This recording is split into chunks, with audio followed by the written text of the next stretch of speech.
Hey everybody, Nick here, and today, I'm sorry guys, I knew that'd get your attention, but we're going to be doing a Nick style video today for sure. Why would you buy a knife, let's say more expensive than like 50 bucks? This is a Cold Steel Voyager, one of the best knives you can get if you just never wanted to buy another knife. It really sort of got me thinking as I got it in hand. Why would you pay more for like something like you see on the table? Obviously, I have more expensive knives and I love them, and we're going to get into why that is, and you should look for at different price points over 100 bucks. So stay tuned. Maybe the random jackassery will continue.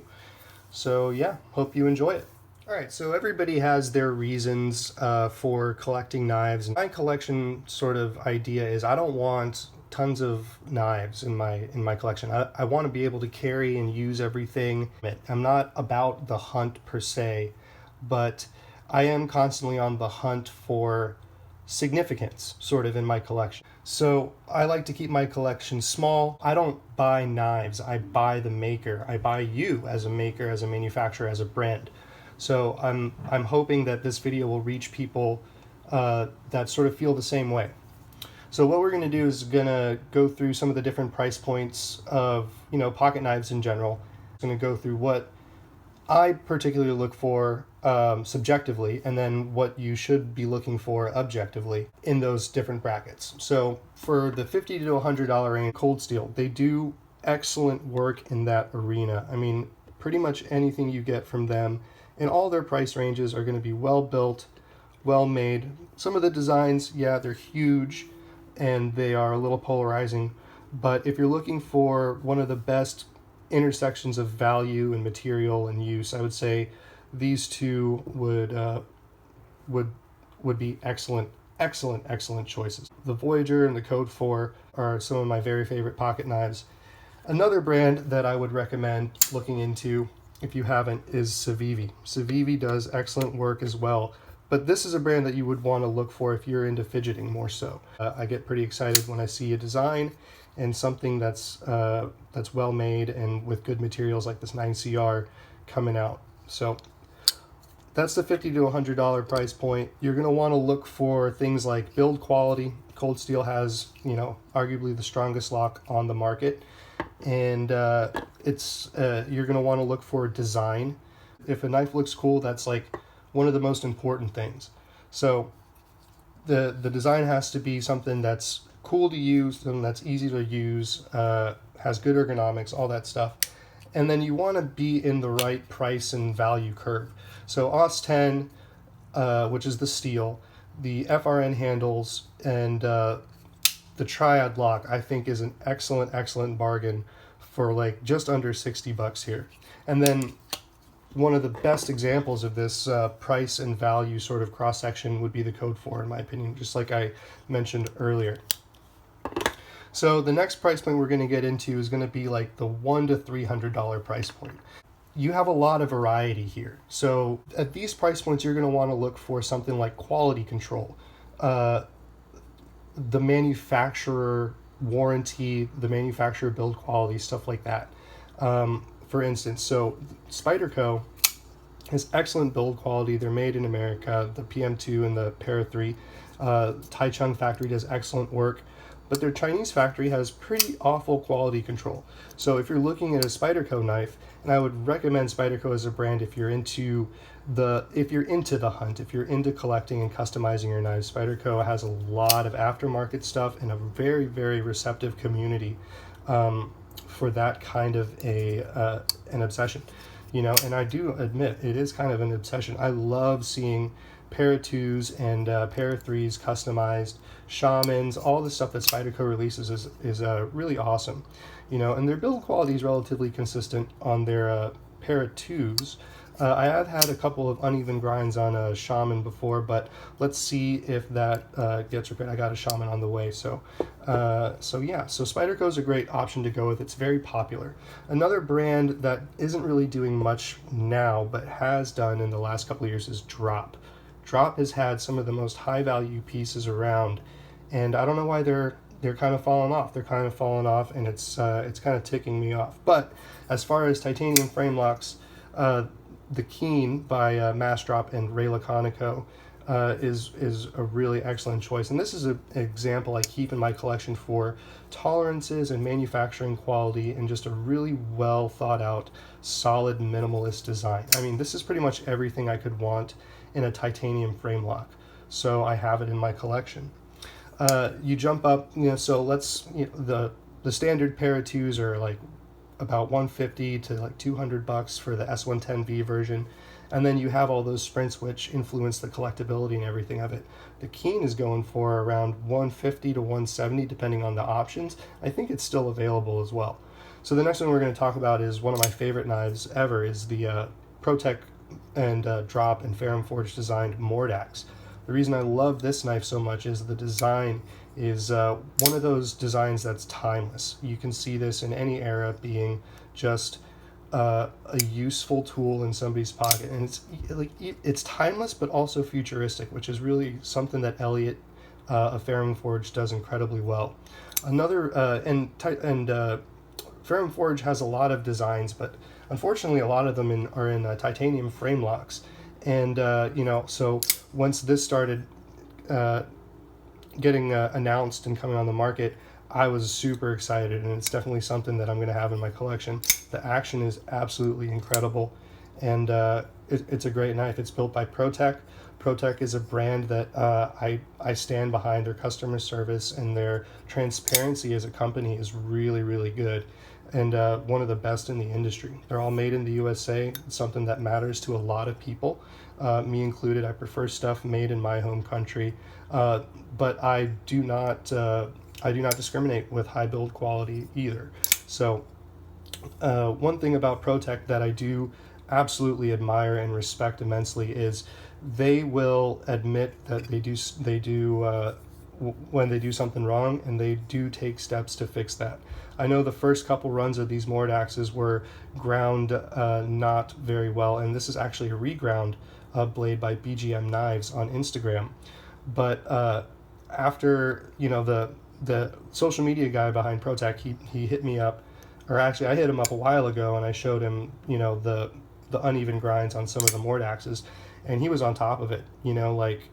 Just recently he hit me up. It's been it's been a couple of months, but I think they just got to the grinding point of the blades, and he showed me a picture of the new grinds that they're going to have on these guys, and they're amazing. They're absolutely incredible. So they really step up to the plate when the community speaks out and says, hey, this is an issue, let's get it done. And they've shown that before with their Loctite issue and their warranty. So ProTech is a company that I immensely respect as a sort of medium volume company, and a company in general. And then one of the most innovative companies out there for price points around that is $300 is going to be Quiet Carry. This is one guy out of Costa Mesa, California, getting products produced overseas in an incredibly high quality factory. He has not revealed that factory, and that's for personal reasons. It's not because he's scared. It's just because I feel like it's my personal opinion that I think the build quality will show through, and at some point people are just going to be like, I don't care, it's so good, and the community I feel is going to reflect that once more people get these in their hands. But Quiet Carry as a company is always on the cutting edge of innovation in materials and design and a bunch of things. So this build right here is essentially maxed out in EDC capabilities, and I think that is absolutely amazing. We have Vanax Super Clean here, a rust-proof steel, LC200N liner, and a fantastic build quality with a design that is immensely pleasurable to carry with you and actually use. The blade features a hollow grind. It's incredibly slicey. It's a durable edge, but it still feels very sharp, very, very bitey, and relatively thin. The grind is done pretty well on this guy. Quiet Carry is a company to watch and a company to support, because I think They are doing some of the best work as far as high volume, and relatively, not even high volume, but just full on production knives. These aren't going away. He's going to make more, but I bet that this guy is going to make them better. So Quiet Carry is definitely one of my favorite small knife brands in that $100 to $300 price bracket. It's incredibly well built piece, and I highly recommend this. And then so once you get over that $300 price point, it gets really personal, at least for me. So I pulled out that Cold Steel before, and I have to say, Andrew Demko, this Code 4 has probably gotten more pocket time than most knives in my collection, because it was a knife that I was just enamored with. And once I found Andrew Demko to be the designer, I started doing some research. I found all the crazy videos, and I noted, I noticed that he was just sort of doing, like, testing objectively what his locks could do, and it didn't matter that it was on Cold Steel's platform. He just wanted to improve his designs. So fast forward to when he developed the Scorpion lock, and Cold Steel released it. I got one of those, and my God, man, I was floored. So I jumped up. I got the custom, and I really like it. It's my favorite knife, hands down. And if you can't say that about something that you're going to spend over $300 on, like, I wouldn't do it. So. And Andrew Demko as a maker I haven't met him in person, but everybody that has, and I have talked to, has said he's just a stellar guy. I've talked with John extensively on Instagram, and man, they're also pushing the envelope. This is one of the most well-designed pocket knives I have ever come across. The locking mechanism is incredibly simple, yet incredibly robust, and the material choices are excellent. This is 20 CV. Oh yeah, we got 20 CV here, S35 and 20 CV. But I mean, hear that sound, the fidgetability of this thing. This just ticks all the boxes for me. So yeah, this is my favorite knife. So I highly encourage you, if you're going to spend some serious coin on some pocket knives, really delve into what the maker represents to you. And if you're like me and like a small collection, really carve out those pieces that are significant. This is one of the best titanium frame locks, of the last 3 years, in my opinion. This is one of the best button locks you can get. This is the perfect EDC for me. This is, one of the best designed knives ever. And this is just a perfect example of a production knife and what a production company can be capable of. Spyderco has sort of carved their own niche, and it's a big one, which is awesome. Cold Steel has also done that as well. And it's something that I, with my dollars and, my attention and my research, I want to support.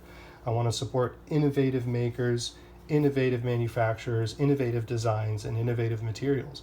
And I really hope that this idea percolates throughout the community. So there you go. I hope you enjoyed my breakdown of everything. So hit the comment bell, whatever, subscribe. I'm being real. It really makes me happy when I see people comment and subscribe. Thank you so much for doing that. I know I'm a tiny channel, but I'm thinking I'm going to be doing a giveaway here soon to sort of push that subscriber count up. So let me know down in the comments what you look for with your collection, and we'll go from there. Thanks for tuning in, guys. We'll talk to you later.